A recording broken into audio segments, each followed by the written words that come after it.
తెలంగాణ రాజకీయాల్లో కాంగ్రెస్ వర్సెస్ బీజేపీగా మాటల మంటలు రాజుకుంటున్నాయి. హైదరాబాద్ మెట్రో విస్తరణ వ్యవహారం టీ పాలిటిక్స్లో హీట్ రాజేస్తోంది. కేంద్రం వివక్ష చూపిస్తుందన్న సీఎం రేవంత్ ఆరోపణలకు తమకు ప్రాజెక్టులను అడ్డుకునే అలవాటు లేదంటూ కేంద్ర మంత్రి కిషన్ రెడ్డి కౌంటర్ ఇచ్చారు. మరోవైపు కేంద్రంపై పోరాటానికి కార్యాచరణకు టీ కేబినెట్ ఆమోదం తెలిపింది.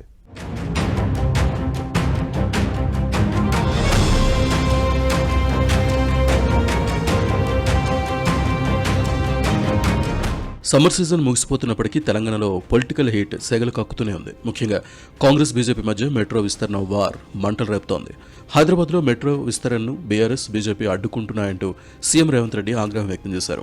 మెట్రో విస్తరణ జరిగే చోట బీఆర్ఎస్ బీజేపీ ఎమ్మెల్యేలే ఉన్నారన్నారు. సమస్యలపై మాట్లాడదామంటే కేంద్ర మంత్రి కిషన్ రెడ్డి సమయం ఎందుకు ఇవ్వట్లేదని ప్రశ్నించారు. మెట్రో విస్తరణకు కావాల్సిన 40,000 కోట్లను తామే భరిస్తామని ఎన్ఓసీ ఇవ్వాలని కేంద్రాన్ని కోరామన్నారు. అయితే తనకు రాజకీయంగా నష్టం జరుగుతుందన్న భయంతో తన సహచార మంత్రి అశ్విని వైష్ణవ్తో కలిసి మెట్రోపై కిషన్ రెడ్డి కుట్ర పన్నారని సీఎం రేవంత్ ఆరోపించారు. రుణం ఇవ్వకపోతే కనీసం ఎన్ఓసీ అయినా ఇప్పించరా అని నిలదీశారు. కేసీఆర్కు లొంగిపోయి కిషన్ రెడ్డి అడ్డుపడుతున్నారని మండిపడ్డారు. ఆయన వెనుక కేటీఆర్ ఉన్నారని ఆరోపించారు.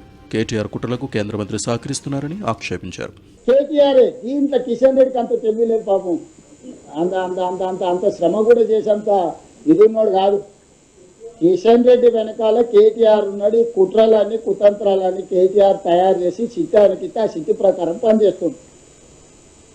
నా స్ట్రైట్ ఆరోపణ, ఈ కుట్ర కేటీఆర్ది. ఈ కుట్ర కిషన్ రెడ్డి గారు సహకరిస్తుండ్రు. వీళ్ళిద్దరు కలిసి నగరానికి మెట్రో, ఎందుకంటే కేటీఆర్ 10 ఏళ్ళు వాళ్ళ కేసీఆర్ ముఖ్యమంత్రి ఉండి ఏమీ చేయలేకపోయారు. 9వ స్థానానికి దిగజారింది. ఇప్పుడు ఇది ప్రాఫిట్ మేకింగ్ బిజినెస్ చేస్తే వాళ్ళు ఆపి దాని అంచనాలు పెంచి ప్రజలకు చేసిన నష్టమంతా చర్చకు వస్తుంది. పార్లమెంట్ అప్పుడు బీఆర్ఎస్ బీజేపీకి అవ్యాధానం చేసి 8 మంది ఎంపీలను గెలిపి ఎట్ట గెలిపించారో తెలుసు కదా. దానికి గురుదక్షిణ చెల్లించుకుంటున్నట్టుగా అనిపిస్తుంది. ఎన్నికల్లో ఇచ్చిన హామీలు అమలు చేయనందుకు రాజీనామా చేస్తారా అన్న కిషన్ రెడ్డి సవాల్కు సీఎం రేవంత్ స్ట్రాంగ్ కౌంటర్ ఇచ్చారు. మోదీ హామీలు లెక్క తేల్చాక తన రాజీనామా గురించి మాట్లాడాలంటూ ప్రతి సవాల్ విసిరారు. ప్రధాని మోదీ ఎన్నికల సమయంలో ఇచ్చిన హామీలపై ముందుగా సమాధానం చెప్పాలని ప్రశ్నించారు. ఎన్నికల హామీలు అమలు కాలేదనే కారణంతో ప్రధాని మోదీ తన పదవికి రాజీనామా చేయడానికి సిద్ధపడితే తాను కూడా కేబినెట్ను రద్దు చేసేందుకు సిద్ధంగా ఉన్నారని సీఎం స్పష్టం చేశారు. మెట్రో ఫేజ్ 2 నిర్మాణాన్ని అడ్డుకుంటున్నారన్న సీఎం రేవంత్ ఆరోపణలకు కిషన్ రెడ్డి స్ట్రాంగ్ కౌంటర్ ఇచ్చారు. తనకు బీజేపీకి ప్రాజెక్టులను ఆపే అలవాటు లేదని, కాంగ్రెసే అలా చేస్తుందని ఎదురుదాడి చేశారు. తెలంగాణ అభివృద్ధిపై తమకు చిత్తశుద్ధి ఉందని స్పష్టం చేశారు. ప్రాజెక్టులు ఆపే సంస్కృతి భారతీయ జనతా పార్టీకి లేదు. అది ఉంటే కాంగ్రెస్ పార్టీకి ఉండొచ్చు తప్ప భారతీయ జనతా పార్టీలో ఎప్పుడు కూడా సంస్కృతి ఆలోచన లేదు. ఏదైనా చెప్పాలనుకుంటే, ప్రాజెక్టు విషయంలో మార్పులు చేయాలనుకుంటే ధైర్యంగా చెప్పున్నటువంటి దమ్మున్నటువంటి మేము ఈ రకంగా డొంకదారిన ప్రాజెక్టు అడ్డుకోవాల్సినటువంటి కర్మ మాకు లేదు.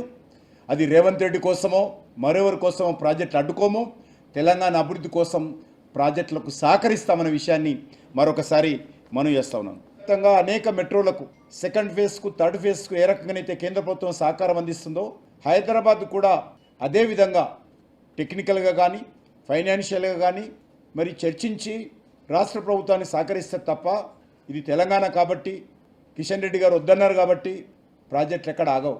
ఇంత అనాలోచితంగా దుందుడుకు విధానంతో ముఖ్యమంత్రి మాట్లాడము ఏమాత్రం సమంజసం కాదు.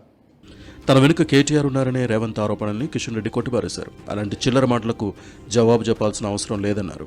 ఏ రోజు రేవంత్ రెడ్డి చెప్పిందో కేటీఆర్ చెప్పిందో మేము జవాబులు చెప్పుకుంటూ కూర్చోవాలి. వాళ్ళు అంటారు కదా, కాంగ్రెస్ బీజేపీ ఒకటాన్ని కేటీఆర్ అంటుంటాడు, కిషన్ రెడ్డి రేవంత్ రెడ్డి ఒకటాన్ని కేటీఆర్ అంటుంటాడు. ఇప్పుడు కేటీఆర్ కిషన్ రెడ్డి ఒకటే అని ఈయన అంటుంటాడు. ఇక వాళ్ళకి జవాబులు చెప్పుకుంటే చెప్తే పనికిరాని ముచ్చట్లకు, ఆధార్ అయితే ఉన్నటువంటి మాటలకు, చిన్నపిల్లలు ఆడుకునేటువంటి గోళీలాటలాగా చాక్లెట్ తిన్నట్టుగా మాట్లాడుతుంటారు. అవన్నీ మనం జవాబు చెప్పాల్సిన అవసరం లేదు. తెలంగాణ ప్రజలకు తెలుసు కిషన్ రెడ్డి ఏంటో, బీజేపీ ఏంటో, నరేంద్ర మోడీ గారు ఏంటో. ఏ రకంగా మేము ఒక్క సీటు రాకుండా టీఆర్ఎస్ను పూర్తిగా పార్లమెంట్ ఎలక్షన్లో ఓడించామో, కాంగ్రెస్ పార్టీని ఏ రకంగా అడ్డుకున్నామో తెలుసు. 50% సీట్లకే కాంగ్రెస్ పార్టీని స్థిరం చేశాం. మరోవైపు ధాన్యం కొనుగోలు అంశంపై కేంద్ర ప్రభుత్వ వైఖరిపై మంత్రివర్గం తీవ్ర అసంతృప్తి వ్యక్తం చేసింది. తెలంగాణ రైతులు రికార్డు స్థాయిలో పంట పండించినప్పటికీ కేంద్రం తగిన మేర కొనుగోలు చేయడం లేదని ఆందోళన వ్యక్తం చేసింది. తెలంగాణ రైతుల ప్రయోజనాల కోసం కేంద్ర ప్రభుత్వంపై మరింత ఒత్తిడి తీసుకురావాలని నిర్ణయించింది. రామగుండం ఫెర్టిలైజర్స్లో ఉత్పత్తి చేసే యూరియాలో అధిక వాటా తెలంగాణకే కేటాయించాలని డిమాండ్ చేసింది. అందుకోసం ఉద్యమించాలని మంత్రివర్గం నిర్ణయించింది. సీఎం పదవి పోతుందన్న భయంతో రేవంత్ ఏవేవో మాట్లాడుతున్నారని బీజేపీ తెలంగాణ చీఫ్ రామచంద్ర ఎద్దేవా చేశారు. ప్రజలకు ఇచ్చిన హామీల గురించి మాట్లాడకుండా సీఎం రాజకీయ విమర్శలతోనే కాలం గడుపుతున్నారని విమర్శించారు. 13 లక్షల కోట్లు ఇచ్చిన తర్వాత కూడా ఇటువంటి మాటలు మాట్లాడేటువంటి ముఖ్యమంత్రి గారు ప్రజలకు ఏం సంకేతం ఇస్తున్నారు? ఉన్న వాస్తవాన్ని చెప్పాలి. మీరు మీ దగ్గర డబ్బులు లేవు, మీరు కేంద్రం నుంచి అడగాల్సిందే, మీరు చేయలేకపోతున్నారు, మీకు మీ అధికారులే మీ మాట వినట్లేదు.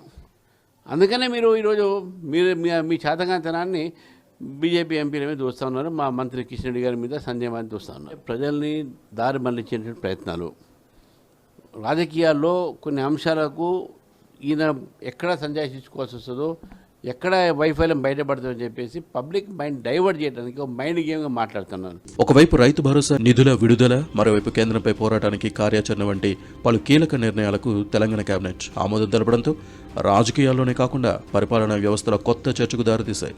మున్ముందు టీ పాలిటిక్స్ మరింత హీట్ ఎక్కడం ఖాయమన్న విశ్లేషణలు వినిపిస్తున్నాయి.